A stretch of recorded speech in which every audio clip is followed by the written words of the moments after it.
All right, we're starting learning target 6.3, which is stoichiometry. Stoichiometry comes from the Greek for the word stoichion, which means elements, and metry, which means measure. Kind of like if you've taken geometry, it means earth measure. So it's the same, metry means measure.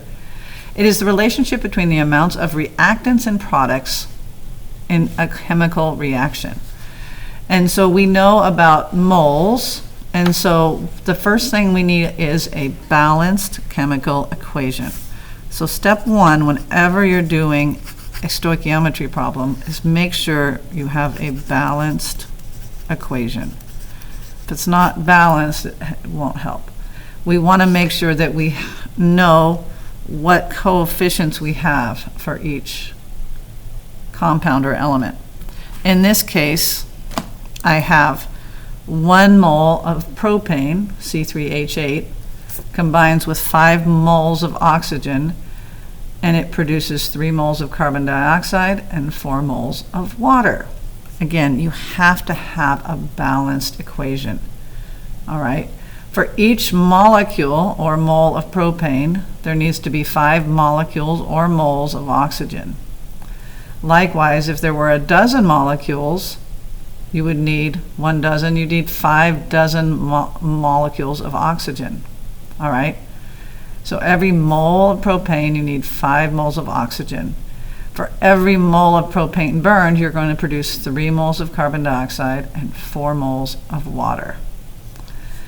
The number of moles in each substance are related to that ratio of coefficients. Again, this is an understood one, coefficient of 5, 3, and 4. So each one of these problems on the first page refers to this combustion of propane problem.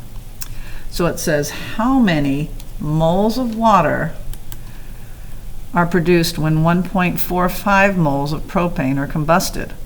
So my given is 1.45 moles of propane. So I always start with my given, 1.45 moles of propane, and I could write propane or C3H8. All right. Now I want my moles of propane to divide out, so I'm going to have moles of propane here, and I want moles of water, so I need moles of water in my numerator for my dimensional analysis conversion factor. Now, to figure out this, I have to look at my balanced chemical equation. Notice there are 4 moles of water produced for every 1 mole of propane. And so then I use my calculator, 1.45 times 4, and to 3 significant figures, I have 5.80 moles of water. Notice moles of propane divided out and moles of water. This is so important that you write down your units, and not just moles, but moles of what substance. It says how many molecules. Well, remember, if I have, again, 5.80 moles of water, every mole of water has 6.02 times 10 to the 23rd molecules in a mole. And when I multiply that out, I get 3.49 times 10 to the 24th molecules of water. And all right, so for our next problem, we're given 2.35 moles of CO2. So when I write that, I don't just say 2.35, and I don't just say 2.35 moles, I have to say CO2. Now, because that's my given, I need that to divide out. And I want to know moles of water. So I need moles of water on the top. Now looking at I need to know the ratio of water to CO2. Well, I have 4 moles of water produced for every 3 moles of CO2, carbon dioxide produced. So 4 moles of water for every 3 moles of CO2. My moles of CO2 divide out.